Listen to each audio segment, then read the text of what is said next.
नमस्कार, world news में आज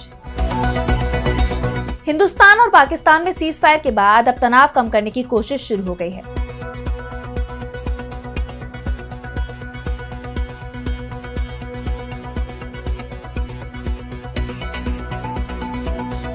एलओसी पर अभी भी दोनों ही तरफ से भारी सुरक्षा बंदोबस्त किए गए हैं और अब इसमें कमी लाने की तैयारी शुरू हो रही है।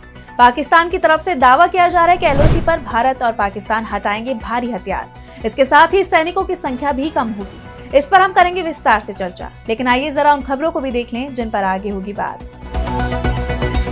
अमेरिकी राष्ट्रपति ट्रंप ने ज़ेलेंस्की के बाद पुतिन से की बात। रूस यूक्रेन जंग पर रूसी राष्ट्रपति बोले, सही समझौते हो जाएं तो सीज फायर मुमकिन।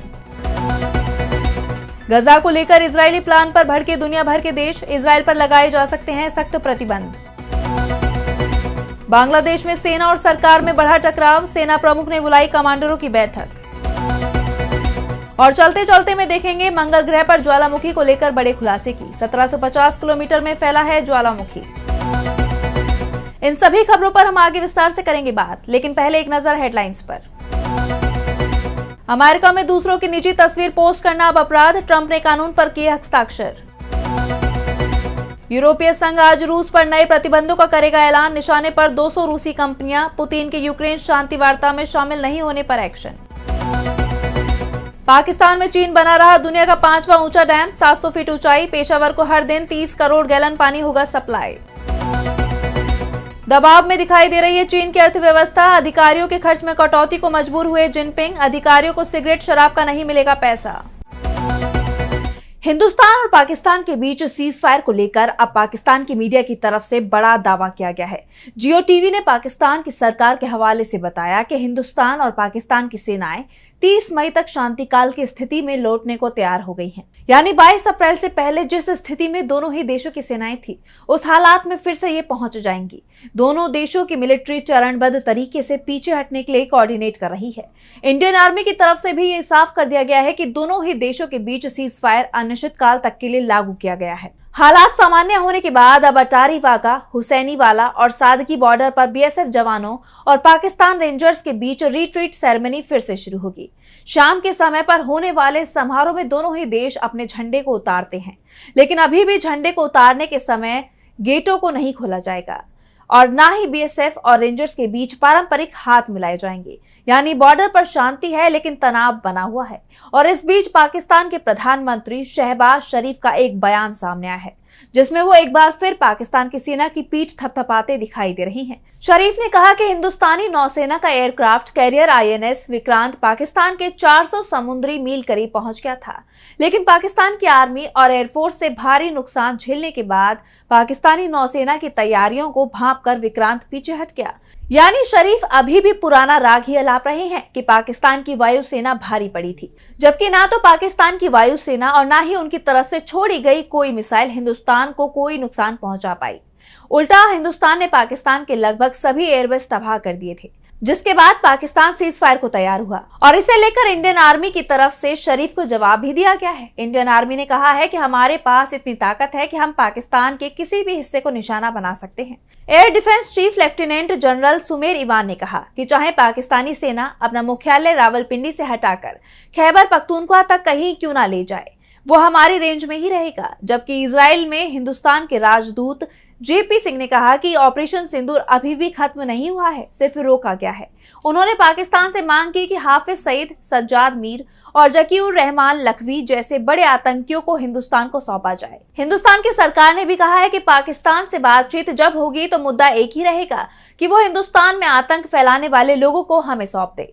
हिंदुस्तान के तीखे तेवरों से पाकिस्तान बैकफुट पर दिखाई दे रहा है और पाकिस्तान के विदेश मंत्री मदद के लिए चीन पहुंच गए हैं। चीन की तरफ से भी बयान सामने आया है, जिसमें कहा गया है कि वो हिंदुस्तान और पाकिस्तान के बीच तनाव कम कराने के प्रयास करने को तैयार है। हालांकि हिंदुस्तान साफ कह चुका है कि पाकिस्तान के साथ बातचीत में वो किसी तीसरे पक्ष को शामिल नहीं करेगा। वहीं चीन की तरफ से जरूर पाकिस्तान और तालिबान के बीच दोस्ती की कोशिश हो रही है। बीजिंग में चीन के विदेश मंत्री वांग यी, पाकिस्तान के उप प्रधानमंत्री व विदेश मंत्री इशाक डार और अफगानिस्तान के कार्यवाहक विदेश मंत्री आमिर खान मुत्तकी के बीच बैठक की तैयारी है। चीन की कोशिश है कि अफगानिस्तान को हिंदुस्तान से दूर किया जाए। और अब बात रूस यूक्रेन जंग की। रूस और यूक्रेन की जंग को 3 साल से ज्यादा का वक्त हो चुका है। हजारों जाने गई, लाखों लोग बेघर हो चुके हैं, लेकिन अब एक उम्मीद जगी है कि ये युद्ध थम जाएगा। रूस की तरफ से भी नरमी के संकेत दिए जाने लगे हैं। पुतिन युद्ध को रोकने को तैयार है, लेकिन युद्ध विराम से पहले वो चाहते हैं कि यूक्रेन के साथ समझौता हो जाए। इस बीच अमेरिका के राष्ट्रपति डोनाल्ड ट्रंप भी युद्ध विराम को लेकर लगातार दोनों ही देशों से संपर्क में जुटे हैं। उन्होंने रूसी राष्ट्रपति व्लादिमीर पुतिन से 2 घंटे फोन पर बात की है।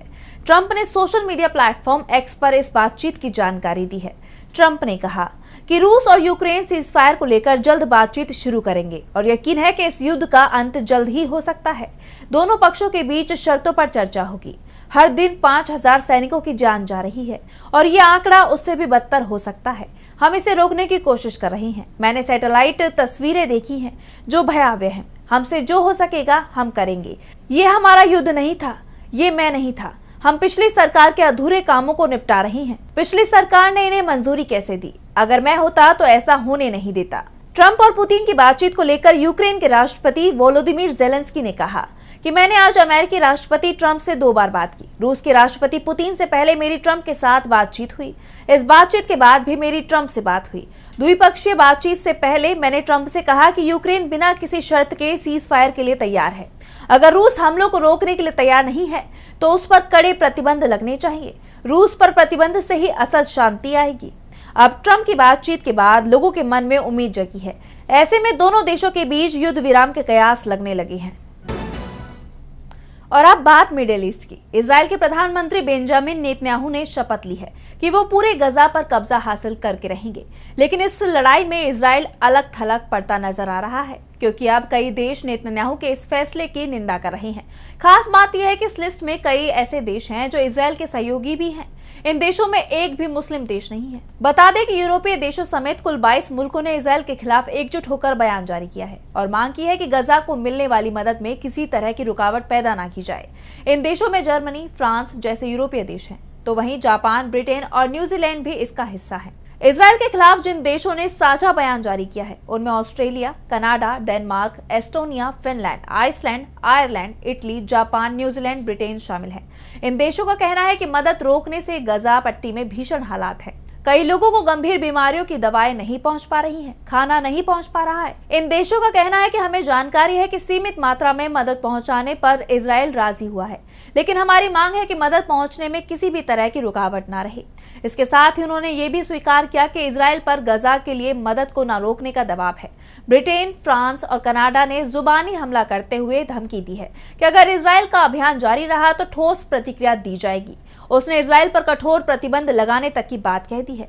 सभी देशों का बयान इजराइल के उस ऐलान के बाद आया जिसमें इजराइल की तरफ से गजा पर तब तक हमले जारी रहेंगे जब तक हमास का खात्मा ना होगा। बता दें कि इजराइल की सेना ने पूरे शहर को युद्ध क्षेत्र घोषित कर दिया है।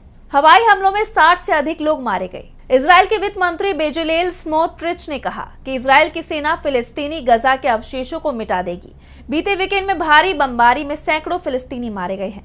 गजा नागरिक सुरक्षा का कहना है कि इजरायली हमलों में 91 लोग मारे गए। हमलों में गजा पट्टी के क्षतिग्रस्त अस्पतालों को भी निशाना बनाया गया, जिससे गजा के अंदर युद्ध से मरने वालों की कुल संख्या 93,486 हो गई, जिनमें से अधिकांश नागरिक हैं। और अब बात बांग्लादेश की। बांग्लादेश में हलचल मची हुई है और सबकी नजर वहां के सेना प्रमुख जनरल वकार उज़्ज़मान पर टिकी है। 20 मई को उन्होंने अपने सीनियर ऑफिसर्स को संबोधित किया और इस स्पीच को लेकर देश विदेश में खासी चर्चा है। ये भाषण इसलिए भी खास है क्योंकि एक दिन पहले ही जनरल ज़मान की 3 अमेरिकी राजनयिकों के साथ हाई लेवल डिप्लोमेटिक मीटिंग हुई थी, जिसकी अगुवाई charge d'affaires trainee Ann Jacobson ने की। दावा किया जा रहा है कि जनरल ज़मान का फोकस बांग्लादेश म्यांमार सीमा पर ह्यूमन कॉरिडोर बनाने पर हो सकता है। इसके अलावा क्षेत्रीय स्थिरता और इस्लामी चरमपंथ के बढ़ते खतरे पर भी बात हो सकती है। जनरल ज़मान पहले भी इस्लामी चरमपंथ को लेकर चिंता जता चुके हैं। 23 मार्च को अंतरिम सरकार के एक बड़े अधिकारी के साथ मीटिंग में उन्होंने इस मुद्दे पर सरकार के लापरवाह रवैये पर नाराजगी जाहिर की थी। एक्सपर्ट्स का मानना है कि इस बार की मीटिंग में ये मुद्दा जोर शोर से उठ सकता है। वहीं शेख हसीना की पार्टी अवामी लीग पर लगे बैन ने भी माहौल गर्म कर रखा है। शेख हसीना ने इस बैन को पूरी तरह खारिज कर दिया है। अपनी पार्टी के समर्थकों के साथ वर्चुअल मीटिंग में उन्होंने इसे असंवैधानिक बताया और साफ कहा कि उनकी पार्टी इसे मानने वाली नहीं है। इस बैन की वजह से आवामी लीग को आने वाले चुनावों में हिस्सा लेने से रोक दिया गया है, लेकिन पार्टी इसे कोर्ट में चुनौती देने की तैयारी में है। कुल मिलाकर बांग्लादेश में सियासी और सैन्य माहौल गरमाया हुआ है और जनरल जमान का अगला कदम क्या होगा, ये देखना दिलचस्प होगा। और अब चलते चलते मैं बात करेंगे मंगल ग्रह के अंदर मिली अजीब चीज की। विज्ञान के क्षेत्र में हर दिन कुछ नया सुनने को मिलता रहता है। आए दिन वैज्ञानिक कोई नई खोज करते रहते हैं। मंगल ग्रह को लेकर वैज्ञानिकों के मन में हमेशा से सवाल रहा है और हाल ही में एक रिसर्च में मंगल ग्रह को लेकर हैरान कर देने वाला खुलासा हुआ है। वैज्ञानिकों ने मंगल ग्रह के अंदर हैरान कर देने वाली खोज की है। वैज्ञानिकों ने मंगल ग्रह पर बड़ा स्ट्रक्चर ढूंढा है। बताया जा रहा है कि ये संरचना मंगल ग्रह के ज्वालामुखी वाले क्षेत्र थार्सिस मॉन्टेस के नीचे दबी हुई है और ये इतनी बड़ी है कि कई किलोमीटर तक फैली हुई है। ये वही क्षेत्र है जो वैज्ञानिकों के लिए पहले से ही काफी दिलचस्पी भरा रहा है। इसकी खास वजह यह भी है कि यहाँ पर सौरमंडल का सबसे बड़ा ज्वालामुखी ओलंपस मॉन्स भी मौजूद है। इसके अलावा 3 अन्य ज्वालामुखी भी हैं, जिनके नाम आर्सिया मॉन्स, पावोनिस मॉन्स और एस्क्राइस मॉन्स हैं। ये तीनों ज्वालामुखी भी बहुत बड़े हैं। हालांकि मौजूदा वक्त में मंगल पर कोई भी ज्वालामुखी एक्टिव नहीं है।